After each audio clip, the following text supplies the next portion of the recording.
17 and Revelation 14:12 about the Seventh-day Adventist Church. Napicturean to ni mo pang? God's remnant church Itong ganina ba, with napicturean to? known Wala qualifications. The signs of God's remnant church. And the second aspect, Wala kwato.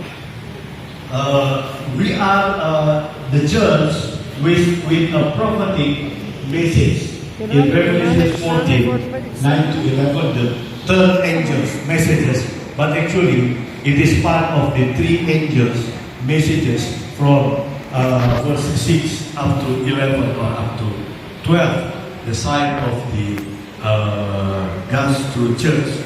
And the last aspect here, The Seventh-day Adventist organizations Great has a Commission. great commission from Matthew 28, 19, and 20. With The this prophetic understanding, we are a prophetic church.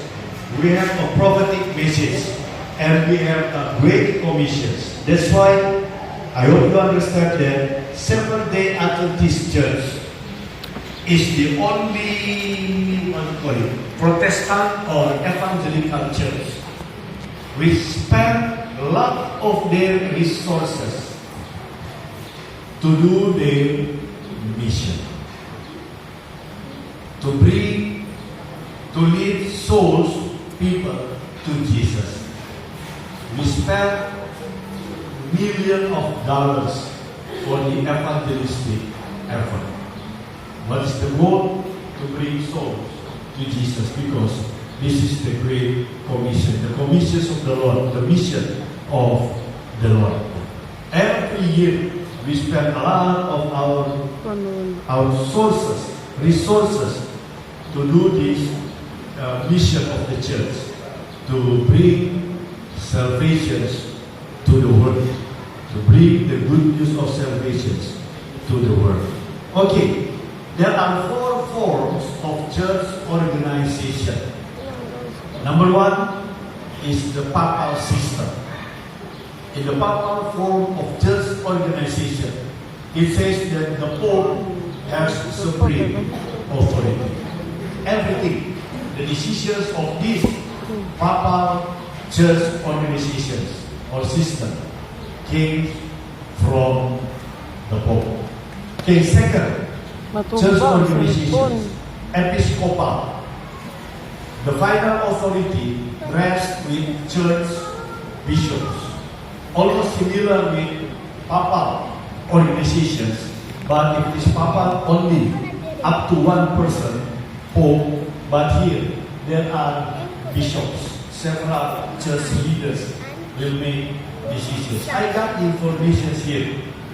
The Episcopal Church was established after the American Revolution, where it became independent from the Church of England. Actually, it was part of the Church of England. The Episcopal Church characterizes itself as Protestant yet Catholic. This is the Episcopal Church, because their system looks like this papal organization system, but they have a touch of Protestant system. That's why they said what I got the internet here. The Episcopal Church characterizes itself or themselves as Protestant yet Catholic. This is the transition between Itong tissue lugar, wala man sa di magigala. Excuse and me. the Protestant system of the church Excuse. organization. Okay, the third one, congregational. In the congregational churches, full authority within each domain rests with the local congregation. They were used like an independent congregation. Though they have an association maybe, but actually they are independent one to another. Usually this one part or this congregational is more on the Protestant churches or Pentecostal churches. Though they have their association, but actually they are independent one to another. The fourth system or form is the representative. The authority rests with church members. So for Seventh-day Adventist Church, in which forms of church organization we belong? Number 1, 2, or 3, or 4? We are here on the representative church organization system. That's why those who are sitting in the church board member, you are representing the church members. The church members are the one who elected the church board members to organize the church activities on behalf of every church members. So this is the way. And every churches use their authority to elect their representative in the local mission or conference. And then it's continued to the last level of the church organizations. So we use these representations more with our authority. Okay, next, level of SDA church organization. There are several levels of the church organization, SDA church organization. Number 1, local congregation. Local congregations includes organized churches and companies. And several number of local congregations, the churches, organized church or organized company, the several number of these local congregations, they will compose a local field, which is mission status or conference status. And several mission and conference in one area on one territory, composed, organized as union. In our case, we are under North Central Mindanao Conference. And there are 8 mission on conference in this Mindanao Island and Mindanao, Mindanao. It will compose the Union, South Philippine Union Conference. In our territory,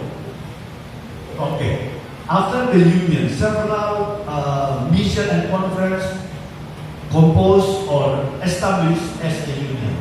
And then, after the Union, the next level of the church organizations is the General Conference,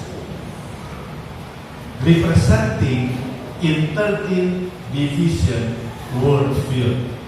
Besides the headquarters in Maryland, the world church were divided as a regional office or regional field, world field. There are 13 divisions. One of these 30 divisions is our divisions, Southern Asia Pacific divisions. So you see, there are only four church level of church organization. The divisions is part of General Conference, regional office of General Conference. But the constituency meeting of the General Conference, the constituent of General Conference, is the Union. That's why Union President is the member of the General Conference Executive Committee. And the Division President is also one of the Vice President of General Conference for that particular region of General Conference. So these are the level of the church organization. Okay, let us move. The importance of the church elders. In the Old Testament elders, an elder doesn't refer to the elderly, but does imply one of maturity and experience. There might be elected as an elder, but actually he is still young, or she's still young, not yet married, but he has a strong leadership, and he also good in their spiritual lives, representing young people. There are churches who elected a young person to be an elder of their church because Ah, this pwede is the din ba? understanding Sa pagbata pa ka ba? the elderly. Ba, pwede din. In the time of Moses, by the counsel from Jethro, his father-in-law, then Moses chose 7 men of the elders. He supported a seat by 7 elders in the Israelite time to support him. So this is the Old Testament information. In the New Testament, in that time we have the apostles. Who are the apostles in the New Testament? They were ordained and were responsible for the overall teaching, planning, administration, and evangelism of the church. This is the apostle in the New Testament setting of the church organization. Who are they? They were generally itinerant workers. They move from one place, they travel from one place, they establish congregations, they move to another place, establish another congregations, and these are the role of the apostles at that time. And to assist the apostles in the New Testament time, the early church, the churches elected an elders. Elders were elected. They were ordained lay person. They were ordained as a lay person, Elders. as a local church leaders, as an elders.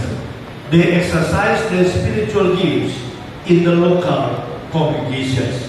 So they were ordained to serve in their local congregations in the New Testament setting, and we also apply it in our time.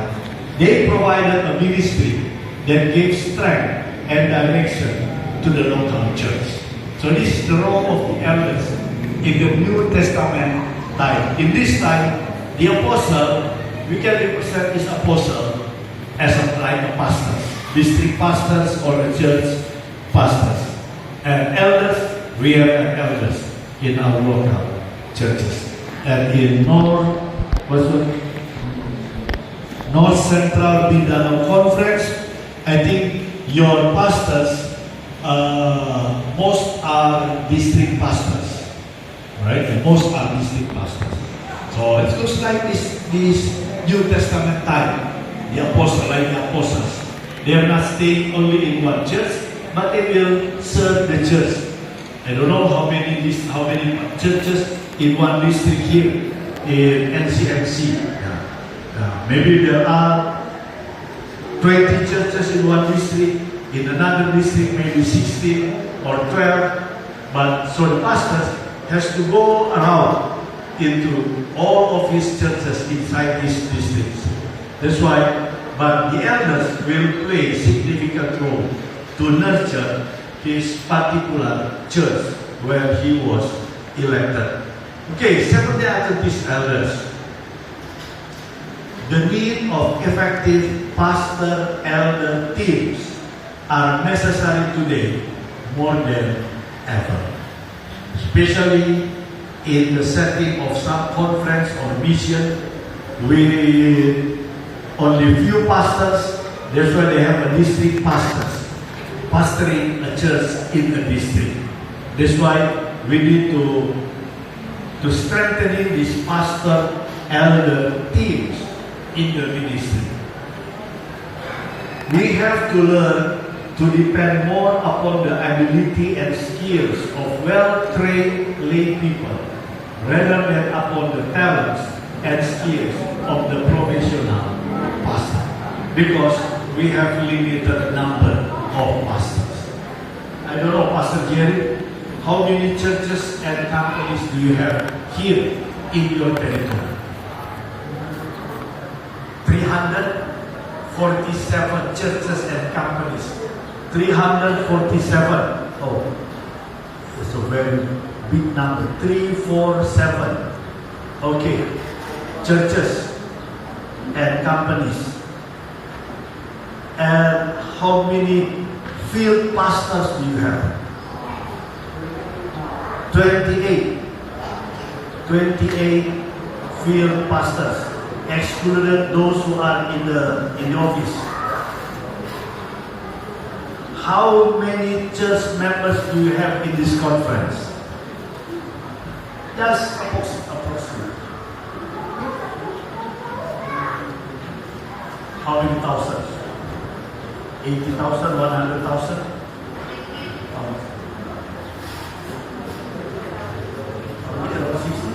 65,000?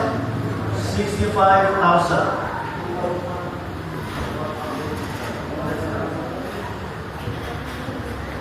If the church membership only.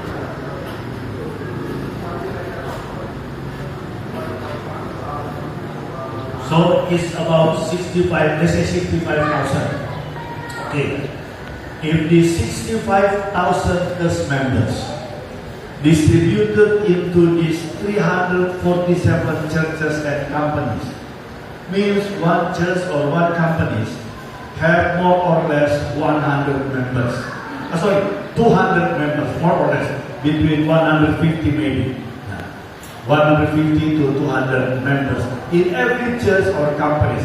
This is just to see how is the figure. Okay, out of this number of members and the churches or companies, you have 28 field pastors. If 347 churches and companies divided by 28, any of you have your calculator there? We just want to see the ratio.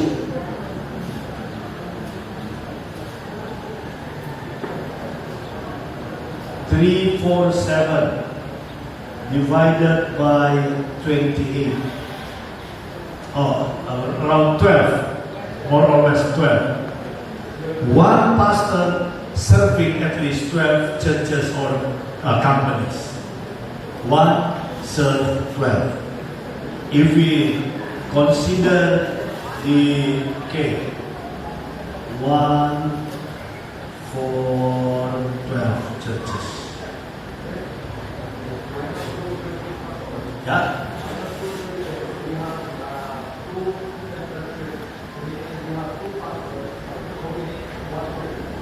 Oh, okay, so the ratio, okay, this is only the ratio, sir. That's the ratio. Okay, if 65,000 divided by 28 pastors, field pastors. Oh, one pastor serving 2,321 church members.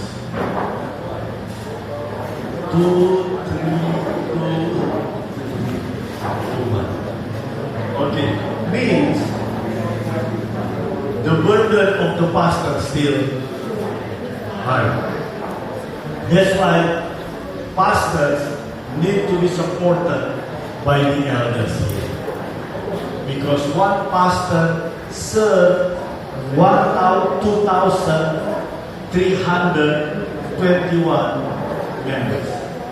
If we divided these 2,321 divided into, let's say one family consists of 4 persons. This is the general. So 2,321 divided by 4. One pastor pastoring 580 family units. Okay? There are 550 family units in his district joined with these 12 churches. If we divided these 580 family units to make a schedule of visitations, pastor's visitations, one day he visited 10 family. Maybe he cannot cover 10 because of the distance. Let's say 5. If these pastors his regular visitation schedule. Visiting 5 family every day. This 580 divided into 5. He can go to visit them in one cycle after 116 days. Means divided into 4 months. 116 days. If we just divided 5 days a week, okay, 5 days a week, 116 we divided into 5 days. Because Saturday and Sunday, let's say, he did not go visitations, only Monday to Friday. 116 divided into 5. Then he need 23 weeks to finish just one cycle of visitations.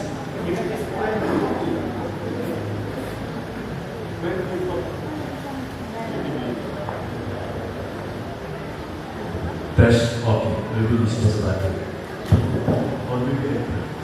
Okay, so 23 weeks divided into 4, almost 6 months.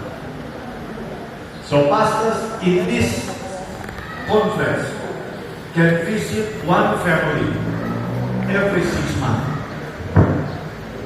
So 1 year, he can visit only once.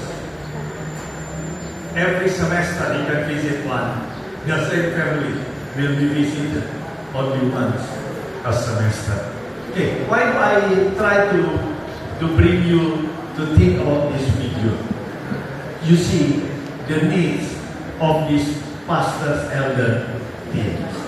And later we will learn about pastors, elders, deacons, and deaconesses. That's why, sorry, this is maybe my general observations. Might be correct, might be not, might be wrong. With these figures, as a pastors, I have been in this ministry for 20 years. For 40 years, almost retired.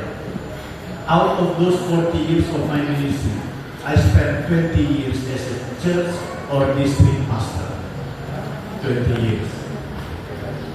Based on my understanding, if I see this figure as a ministerial secretary now, I can conclude with this kind of understanding that the nurturing aspect in your conference is low. Yeah, because of this ratio. Nurturing aspect. If your pastors are faithful workers, he do 5 visitations, visiting 5 families every day from Monday to Friday. He can finish one cycle after 6 months, 23 weeks. If your pastor